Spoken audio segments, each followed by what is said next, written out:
Good evening, councillors. Good evening, staff members and members of the public. Thank you for joining us for this City of Bunbury Notice of Agenda briefing, both here in person and those joining us online as well. This is being live streamed. For those who haven't been part of an agenda briefing previously, this briefing is set out there through the order of business. We'll be working through next week's agenda items for elected members to ask any questions before formally debating those next week. I believe we are all here, which is great. Thank you. Good to have everyone back. Is there any declarations of interest for the agenda? Thank you. We'll work our way through the agenda itself. So dealing with item 10.3.1, which is the write-off of infringements with those amounts there. Is there any questions on this item? Councillor Broad? Thank you, Mr. Mayor. Probably my question is around in 2022-23, we had about a 40,000 amount in infringements, and then we've only got the amounts in the 24-25 of 19,000. So we've sort of got quite a difference in what was collected. Is that correct, or am I reading that wrong? CEO, can you make a answer? Thank you, Councillor Broad. I think if you're referring to the table, there's 40,000 in amounts raised and then there's outstanding of 19,000. That's right, down there. And then there was a difference. So the difference between the 2022-23 was quite significant. Like this current 23-24 was 48% of outstanding, whereas as opposed to the 22-23, it was a 24%. So it seems to be increasing in infringements, and I just wondered if the strategies that you have in train are actually, are you concerned about any of the effective strategies that you might have to assist in that amount? Yep, CEO. Thank you. Thanks again, Councillor Broad. So this is for us to make a provision. We'll still continue to chase some of the outstanding debts.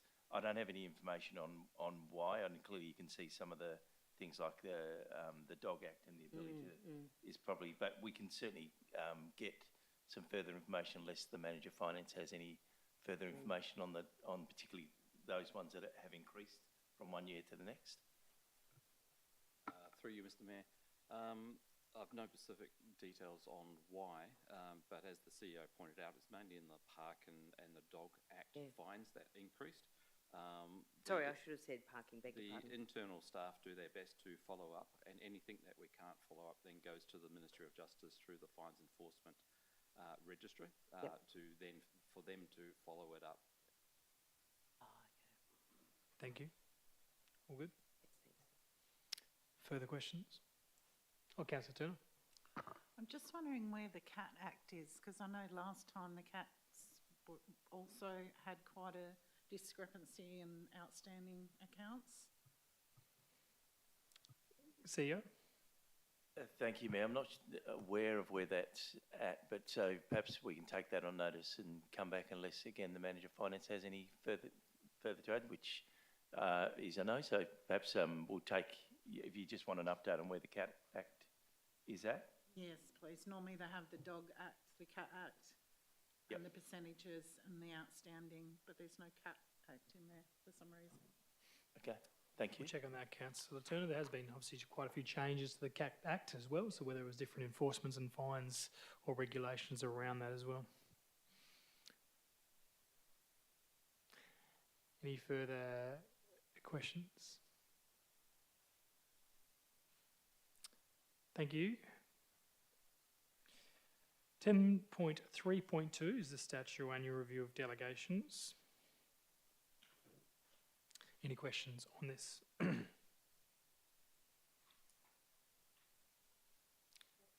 Councillor Broad. Thank you. This question is regard to the WALGA Preferred Supply Program. Do we know if the suppliers are reviewed regularly to maintain the standard of who we might be procuring? CEO. Thank you, Councillor Broad. Yeah, there is a process that that Wagga go through, so they do regularly review and add and remove suppliers from the preferred supplier list. We had a recent meeting with Wagga to talk about any issues. We don't have any particular issues from all of the services that are provided through Wagga, but they do go through a vetting process and do take feedback on suppliers as well. Thank you. And just one more. Follow up, Councillor Broad, yeah. Thank you. And just in the review of your delegations, I noticed, can you just explain the rationale between the dollar amount increase in procuring pre-qualified supplies from 250,000 to 400,000? Do you have an answer for that, CEO, or just, I thought there was no change recommended in this thing, but I'll just ask the CEO can have a response or take that one on notice. No, that's okay. Yes, so my understanding there was no change to that, but the manager governance may be able to answer that just right now.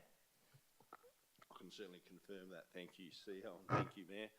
Yeah, certainly this is just a statutory annual review that the council needs to do of its delegations to the CEO every year. Historically, this council, any changes that it wishes to make to individual delegations can be done at any time. I'm loath to say, use the words tick box, but essentially a statutory review is exactly that, knowing that the council at any point in time can review any of its individual delegations to the CEO. And I think, Mayor, if I remember correctly, when I first started here, that did go from 250 to 400. I think in one of my first, one of the first reviews of the delegations that the council gives me. If you like that, we'll take that notice specifically around that particular one, although this isn't changing that, Councillor Broad, but if you want to know, if we can get some information on when that delegation changed and the rationale at that stage, we can provide that for you, Councillor Broad. Thank you so much. Any other questions on this one? Thank you. 10.3.3 is information items from the Bunbury Events Advisory Committee and the Youth Advisory Council. Was there any questions on these? Noting that obviously any recommendations will be coming back to Council. All okay? Thank you. 10.3.4. I know you did have some questions during the week, Councillor Broad. Did you have any follow-up questions or any of those questions you would like to ask? No, thank you. Everything was answered. Thank you. Thank you. Any questions on 10.3.4? Councillor Gassab, yes. Absolutely. Mr. Mayor, let's go back to where I was. Just on the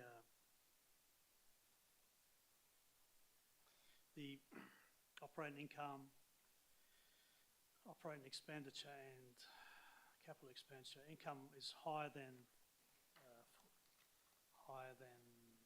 budgeted income by 600,000. The operating expenditure is 2.4 mil less, and capital expenditure is 6.52 less than the budget. So I'm just wondering,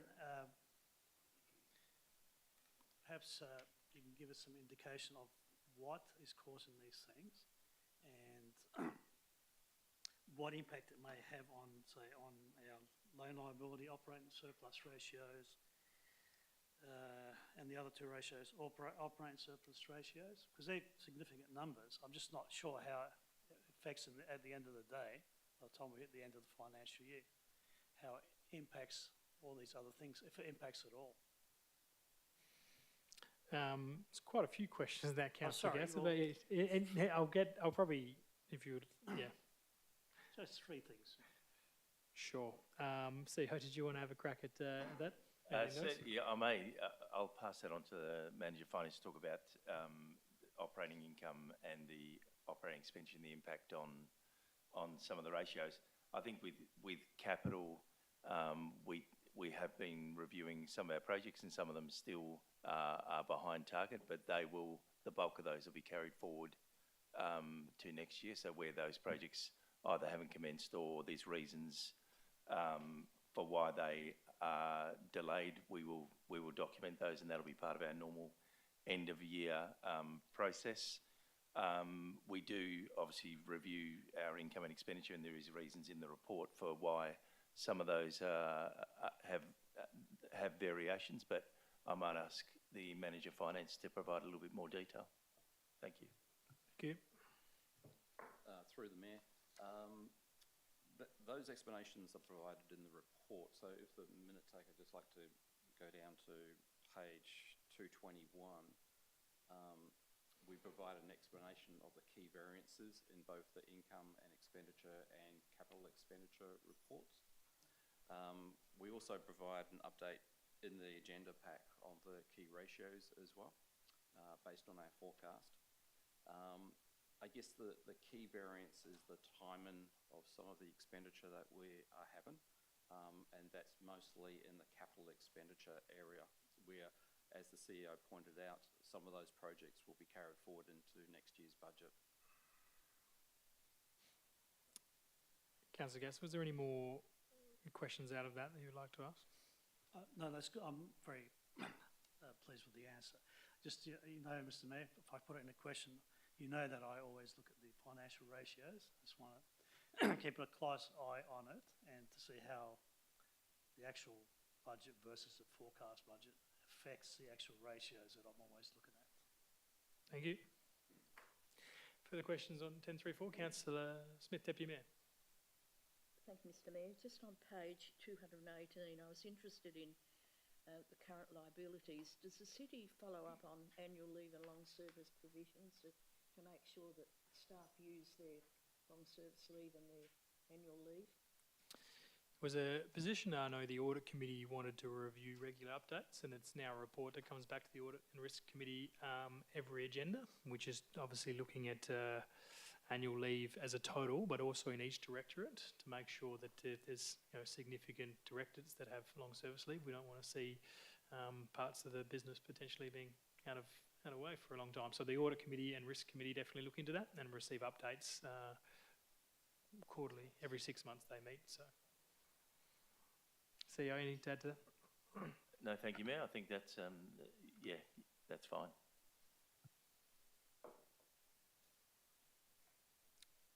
Further questions on this item? Thank you.